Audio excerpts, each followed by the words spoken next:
Coach, whenever you're ready, if you want to preview this upcoming week. All right, we have two really good teams this week with Georgia and Alabama. Excited about the opportunity to play against both teams, unique and different styles, contrasting styles. Georgia is a press to zone team, whereas Bama's more so a press to man team. And they're different because, Georgia is more so new, but I thought the coach did a genius job by bringing a lot of her players from her old school. And so they're Georgia, but I call them UCF. Like, they just remind me of UCF and how she played there. Whereas Bama is a very old, experienced team, reminded me kind of like what we did. I think they lost in the semifinal round of the NIT, and they brought everybody back and then added a few pieces. So a great opportunity ahead of us to continue to build our resume for the NCAA tournament. I got ahead of you when I asked this the other day, but I'll ask now that you Yeah. went 4-0 through that pod. Just for you, kind of moving forward now, coach-wise, how does that kind of make you plan out the rest of this month? We put that behind us. We had the day where we got it, and the day after to kind of, celebrate that and enjoy that and talk about that. But then when we got together this yesterday for practice, we started to talk about the second pod and where we are right now. What's cool about our team is like last year, they didn't know a lot of these things, but now our players understand our net. They understand everybody else's net, what we have to do in the game, how does it work. If we win, it needs to look like this. If we don't win, it can't look like this. So they're really interested in the whole process, and I like it because it's like you're playing for something. So to my team, this game is the biggest game of our life. That's how we're looking at it. Because if you can create any type of separation in this league, you got to try to do it. And so us being 4-0, and if we go 5-0, that's huge because the SEC is very competitive, and so that's our focus. You guys are sixth in scoring defense right now, only giving up, I think, 33.9% from the field. A few weeks ago, you said that defense can take some time to come together, especially with a lot of new faces. How have you guys managed to get it to work so quickly and gel? I don't know. No, it's a mentality. I think Maya is the head of the snake from a defensive end, where Angel is the head of the snake from the offensive end. And Maya has her toughness and competitiveness has been huge. But we also have Maddie and Snudder, who've been in our system for a long time as well. So, and Angel, who's a year in. So it's kind of seamless for both Maya and Slim, Taya, because of how they are as people. Like, they're tough and gritty and competitive, so they were able to naturally flow into what we wanted to do. And so you just and you're seeing a connectivity from our group. And that's just because of the type of people they are. They're really playing for each other, and I think that's helped. Coach, going off of that, this point that we've seen from Maddie and Stephen as they mature Yeah. in the program. Well, I can tell you this. Freshman and sophomore years for all coaches is just painful. But the sun comes out in the junior year. So, Maddie's playing out of her mind right now, just incredibly focused. Less is more for her, so I don't say a lot to her, just a little pump pointers here and there for her to continue to compete.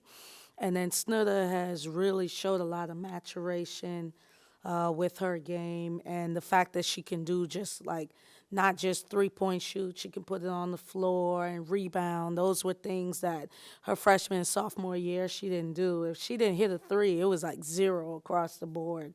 That's not the case now, and we've always challenged Maddie and Snudder to guard like the best players, and they've really stepped up in that area as well. Talked about. going back to something you said a little bit ago, I guess just having open conversations about the net, about what games mean. I mean, I'm curious why that's something that you approach that way, because I think a lot of coaches are maybe scared of that, like scared of talking about that type of thing with their team. Why do you enjoy having those conversations? One is just because it's education. So sometimes you don't know what to do with stuff if you don't know what's at stake. You know, for me, I just don't want a player to say, had I known, you know, look, you're going to know what's up, you know, you know, Gino Auriemma has a quote and it says, you know, you can't do anything special with the absence of pressure, you know, so you need pressure to do something special. And pressure is a privilege. And so instead of allowing our players to be stressed out about that, I choose to use it as an encouragement for them to like focus and really strive to be competitive and have something to reach for in small doses, and that's why I do the pods. How are you impressed or knew how well this team would play on the road in these few early SEC games with how they've won and the way they've won? I felt that there was potential. When we went to Oklahoma, we were kind of taken back by the crowd and the fire and everything, and we still had a chance to win, but we had a mental breakdown with like 5 minutes left in the game, and I think they're like, you know, 15 or whatever, top 20 in the country. And that's when I said, you know, this could be special because it was our first time on a true road game. Yes, we played in the Bahamas, but it was neutral. So to go in someone else's environment, I told our team that loss would help us in the long run. And at Mississippi State, that's a tough place to play. I mean, South Carolina barely just got out of there alive, right? So that shows how the job Sam's doing and how tough it is to play there. And that is when I said, we may be up to something because if you're going to win on the road, you got to be tough. I think tough teams win on the road, and I think good teams win on the road. You know, if you're going to be good, you got to be able to win at home and away. And so, you know, they're winning me over. Every game, they're winning me over, you know. So, and I'm just here to assist them as we go through it. You guys are on an 8-game winning streak here. You're 15-2. Are you surprised that you guys aren't getting necessarily the respect from the AP poll quite yet? And is that something that you talk about as a team in terms of motivation at all? Honestly, no, we don't. I mean, I thought last year they put us in, and in a week we were out. So for me, they can keep their votes.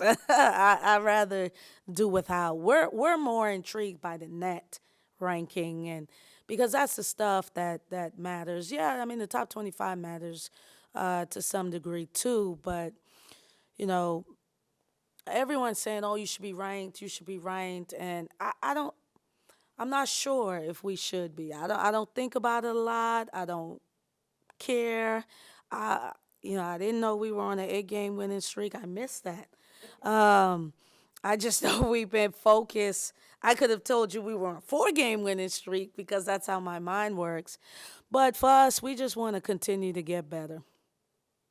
So having Maya and the experience that maybe she had at State where they were constantly always kind of a tournament team, but in terms of watching the numbers, has she kind of been a stable force in how to handle that kind of stuff with the other girls? The whole team's like locked into it. Like they're all of a sudden analytic buffs. You know, but if you saw our scouting report, you know, we have shot charts. We know where hot and cold zones are for our opponents and also for ourselves. And we have started that since I've been here, and it has just really evolved. Now I think I'm cheating because I have so much information on an opponent. It's not much that they can do that'll shock us, nor our players when they're really locked in. So I really saw their antennas go up when I started talking about the net, and they was like, "Coach, well, where are we? Are we a quad 2 win, a quad 1?" You know, they want to know. And I think that's building a program that is going to expect to be in the tournament every year and then expect to try to play for seeding. You know, we're not there yet. We're still trying to get in.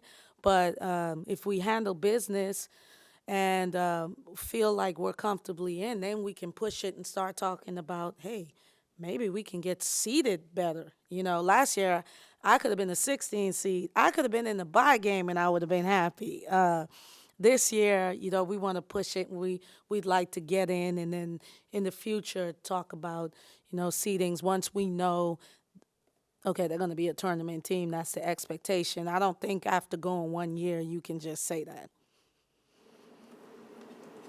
Any other questions for Coach? Great, thanks everyone. Thank Thanks. you.